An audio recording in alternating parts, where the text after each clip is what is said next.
dos 100 anos da obra, 2 escritores, um deles Fernando Sabino, aceitaram o desafio de reescrevê-la. Para preparar você para o vestibular, vamos rever os programas que produzimos para homenagear Machado de Assis e Mário de Andrade, 2 dos mais importantes escritores brasileiros de todos os tempos.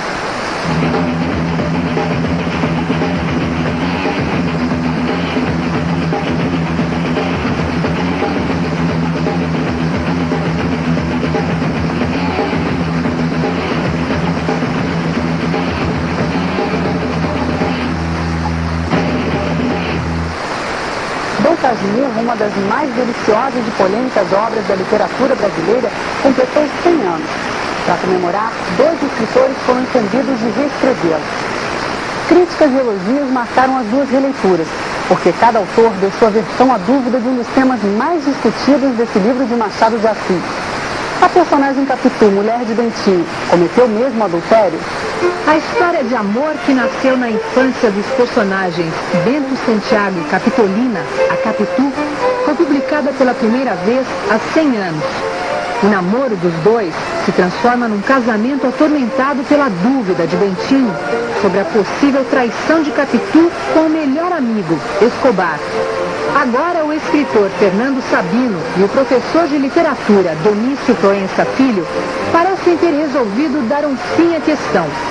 Em Amor de Capitu, publicado pela editora Ática, Sabino transforma a narrativa na terceira pessoa. O autor chegou à conclusão de que Capitu era culpada de adultério. Já em Capitu, Memórias Póstumas, da editora Artium, o professor Proença Filho dá a versão da acusada de traição. Na verdade, era um desafio porque eu acredito que o ponto alto desse romance é, sobretudo, a ambiguidade. A ambiguidade e a complexidade da natureza humana que Machado deixa transparecer no romance. A minha intenção foi provocar, contribuir para uma provocação para a releitura do Dom Casmurro, para a releitura de Machado. Ele sim, um gênio na nossa literatura. Os 2 livros foram criticados como insultos a Machado de Assis e elogiados como homenagens ao escritor. A questão é, até que ponto vale a pena reescrever uma obra acabada e de tanta importância? Eles estão prestando serviço ao Machado de Assis, ao mito de Machado de Assis, ao mito de Capitu, dando vivência, dando atualidade a uma questão literária. Nesse ponto, todo louvor e glória a eles, mas em si, o objeto em si, entrando no mérito em si, eles estão, digamos assim, traindo o próprio Machado de Assis. Porque o Machado de Assis, se quisesse definir o adultério Capitu, deixado bem claro, ele teria feito.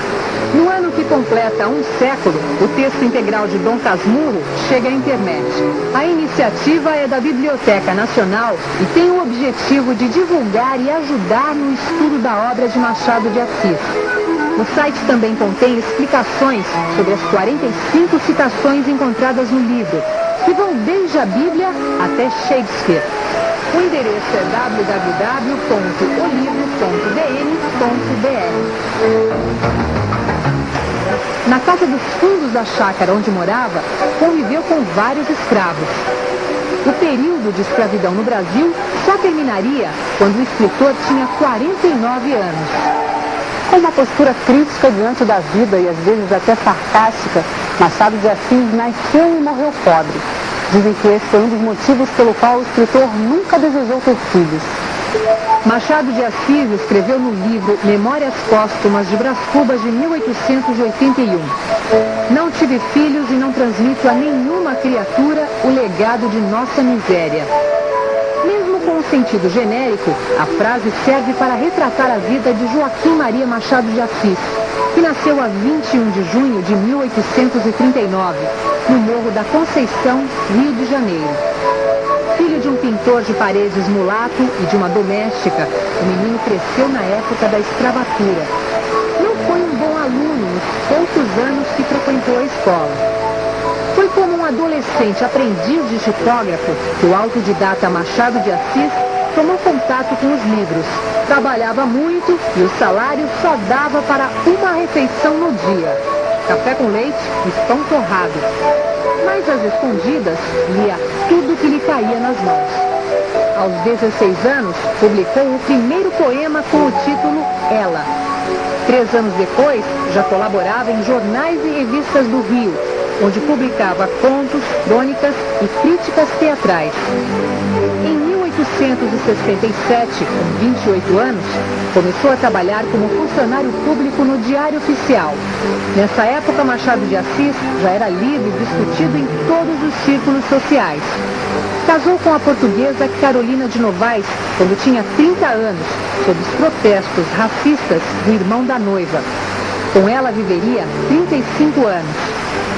Apesar de famoso, Machado de Assis ganhava um salário miserável, insuficiente para as despesas do casal. Já era considerado o maior romancista brasileiro, mas pelos textos e livros que escrevia, era muito mal remunerado. Para complicar a situação, descobriu que tinha epilepsia, doença que escondeu o quanto pôde. Em 1897, o escritor é aclamado presidente perpétuo da recém-fundada Academia Brasileira de Letras, que ajudou a fundar. 7 anos depois, assistiria à morte da mulher que amou até o fim da vida.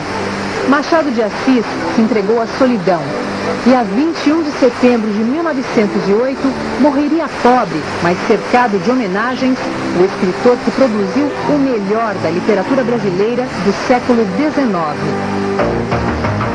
De gráfica, revisor de editora, vendedor de livros, jornalista e escriturário. Sempre viveu da palavra. Além de escrever como ninguém, era capaz de produzir materialmente um livro na gráfica. Machado foi um dos mais importantes escritores do realismo brasileiro, fundador da Academia Brasileira de Letras, e esse ano prestou uma série de homenagens ao autor. A ideia de criar a Academia Brasileira de Letras partiu de um grupo de jovens escritores no final do século XIX, em encontros na redação da Revista Brasileira. Nós podemos dizer que Lúcio Mendonça, com a ideia, Machado de Assis, entusiasmando e tomando a frente, e Joaquim Nabuco, os 3 criaram a Academia.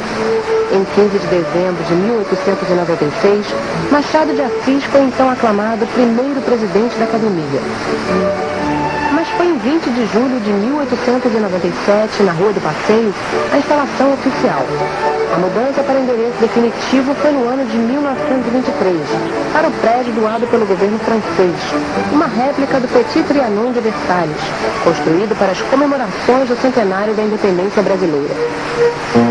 Hoje a Academia se orgulha em manter em seus aposentos a Sala Machado de Assis, onde estão expostos objetos pessoais, a mesa de trabalho e alguns volumes da biblioteca particular do escritor, além do original de seu livro Memorial de Aires.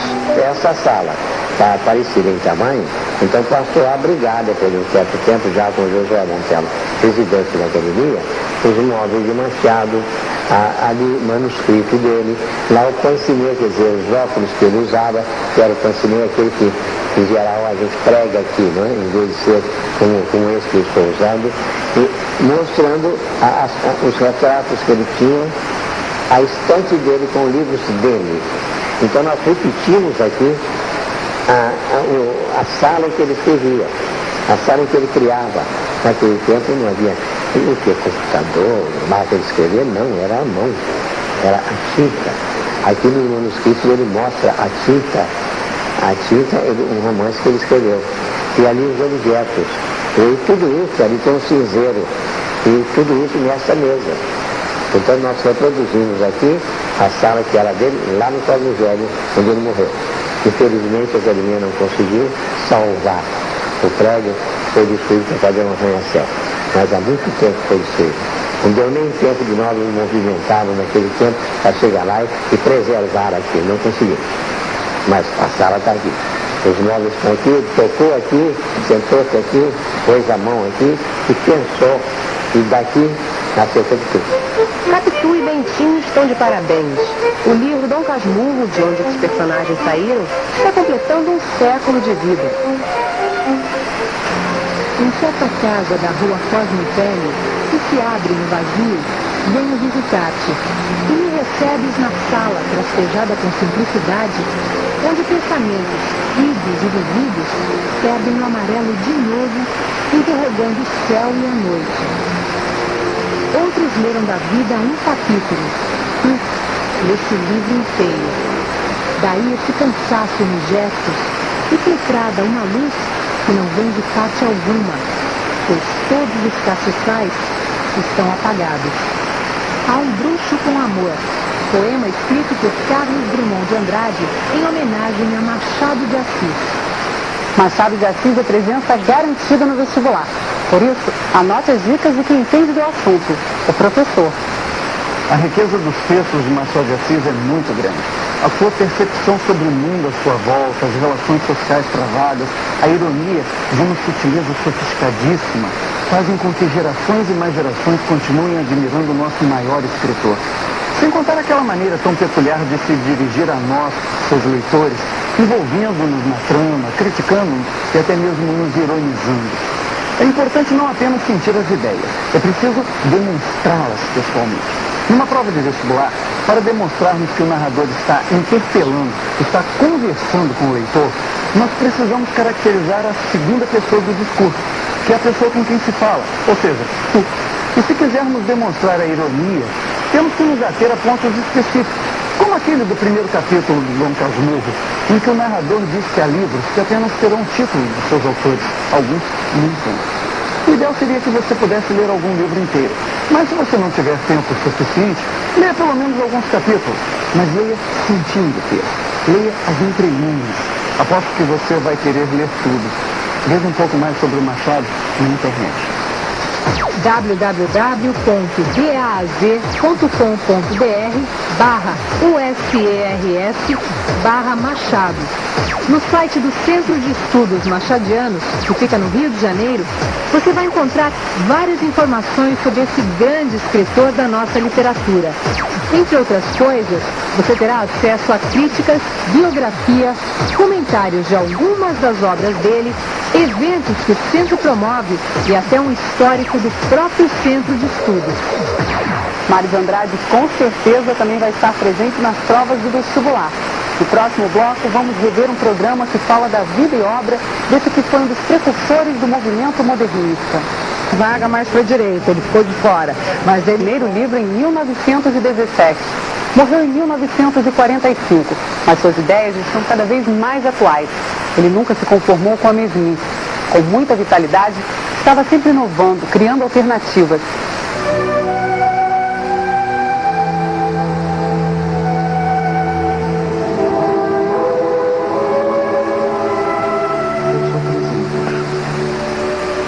Sou 350.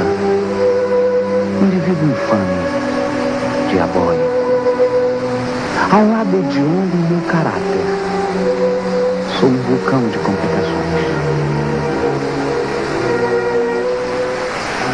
Se as duras palavras que usou para falar de si mesmo fossem a única verdade, a morte teria enterrado a memória de Mário de Andrade no dia 25 de fevereiro de 1945, em São Paulo, sua cidade musa mais constante.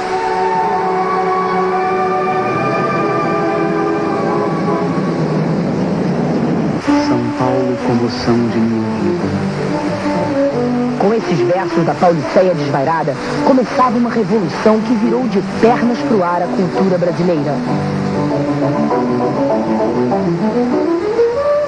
Foi durante uma semana, em 1922, no Teatro Municipal de São Paulo, que Oswald e Mário, amigos e brigões, ambos de Andrade, agitaram uma rebelião nas artes. Eu sou um tupi tangendo um alaúde. Mário de Andrade, tímido professor do Conservatório de Música, perdeu vários alunos.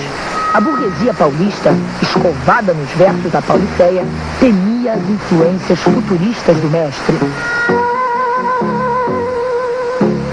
Em 1928, Macunaíma, o herói sem nenhum caráter, antecipa com ironia um destino brasileiro. Muita saúde e pouca saúde, os males do Brasil são. Eu acho que o Mário trabalha essa missão dele, que é a missão do Brasil, né, da identidade cultural do brasileiro. Ele trabalha nessa frente. A ambição dele é apenas essa, né? Quer dizer, é a questão de colocar o Brasil, de fazer, de valorizar, né, a contribuição do Brasil na cultura da humanidade. Quer dizer, como ele diz numa carta a Drummond, ele diz: toda a minha contribuição, eu ficarei muito feliz se apenas for uma, abrasileirar o brasileiro. Não aguento a fome. Não há mais perdão. Deus dorme nos ares, os chefes nas camas, coração. Malditos os homens, maldito este tempo, maldita esta vida. Eu quero meu pão. Não aguento a fome. Esta maldição.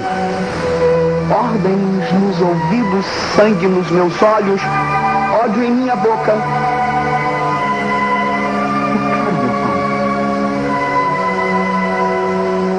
Eu quero meu pão, eu.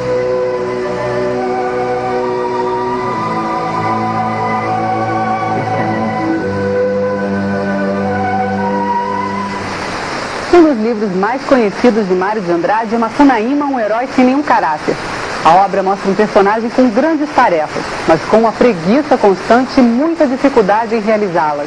Macunaíma, herói da nossa gente! Macunaíma representou uma renovação da linguagem literária brasileira. Mário de Andrade não conseguia editor para seu novo livro.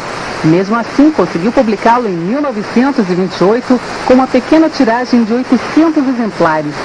Macunaíma, o herói sem nenhum caráter, se tornou uma das principais obras da cultura brasileira. Macunaíma, Mário de Andrade, né, são peças estruturais da cultura brasileira.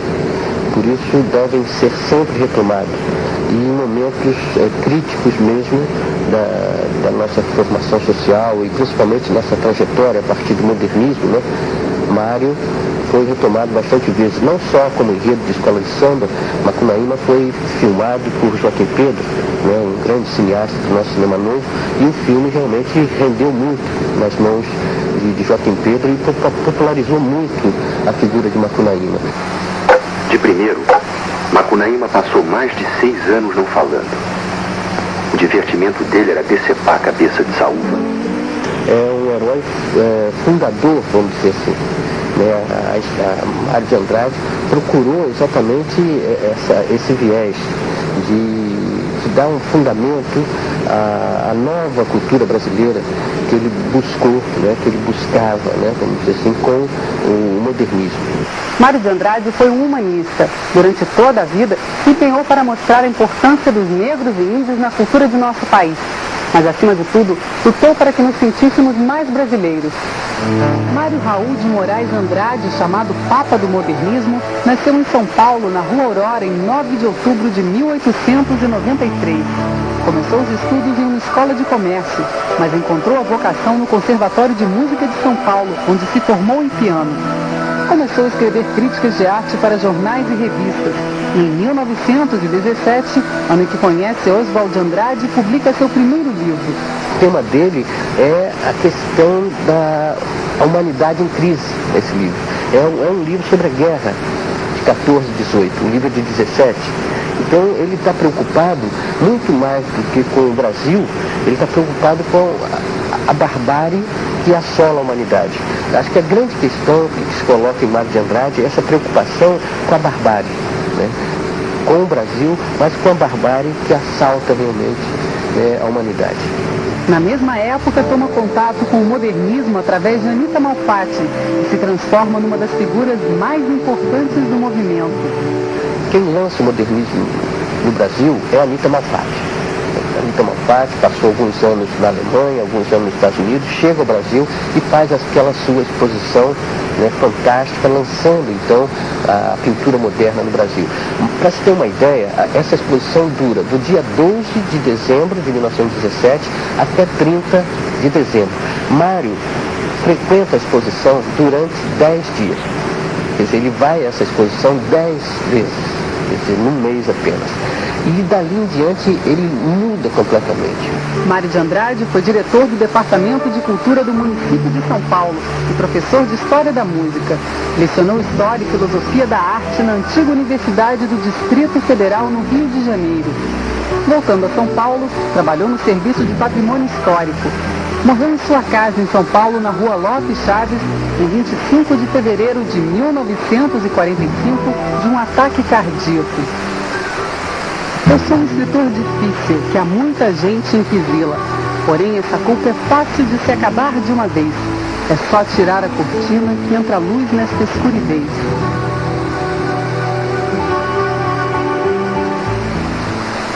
A Semana de Arte Moderna, realizada em 1922, seguiu o pensamento de Mário de Andrade, a busca de uma identidade nacional.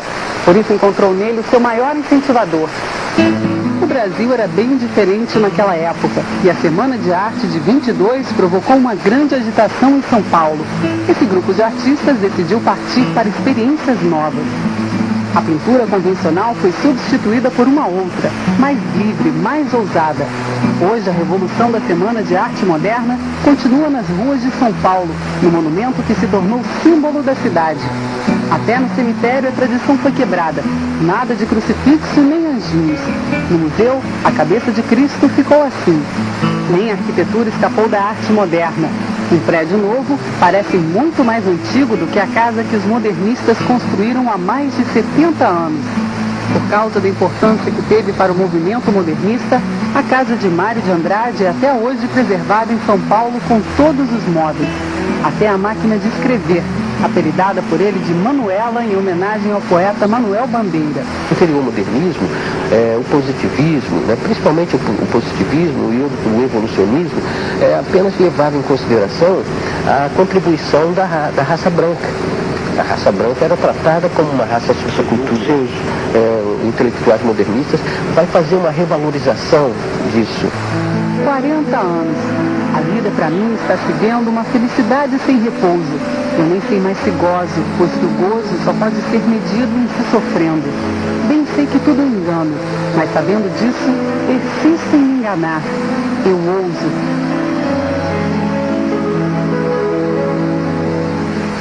O professor Felipe Couto é um apaixonado pela literatura e sabe tudo sobre Mário de Andrade. Preste atenção nas dicas especiais para o vestibular.